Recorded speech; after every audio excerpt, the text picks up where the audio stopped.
நம்ம காய்கறிகள் வாங்க போகிறோம். உடம்புக்கும் ஆரோக்கியமாக இருக்கணும். பணமும் சேமிக்கணும். எப்படி பார்க்கலாம் வாங்க.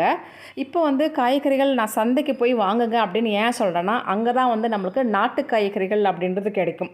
நீங்கள் வந்து அதுவும் உடம்புக்கு ஆரோக்கியமானது. விலை மலிவாகவும் அங்கே கிடைக்கும். இப்போ நான் வந்து மெனு பிளான் பண்ணியிருக்கிறேன். என்னென்ன மாதிரி சமைக்கணும் அப்படின்னு பிளான் பண்ணி அதுக்கு தகுந்த மாதிரி காய்கறிகள் வாங்கியிருக்கேன்.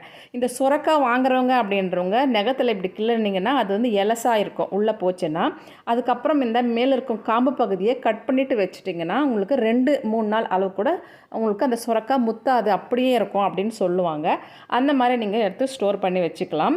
நீங்கள் செய்கிற காய்கறிகள்லாம் ஒரு நாள் சாம்பார் இருக்குது அப்படின்னா அதுக்கு தகுந்த மாதிரி ஒரு வாழைக்காய் பொரியல் இல்லைக்காட்டி வந்து நம்ம கத்திரிக்காய் எண்ணெய் கத்திரிக்காய் சொல்லுவோம் அது பண்ணாக்கா அதுக்கு வாழைத்தண்டு பொரியல் இந்த மாதிரி காம்பினேஷன் பார்த்து நீங்கள் சமைச்சாலும் வந்து எல்லாம் விரும்பி சாப்பிடுவாங்க.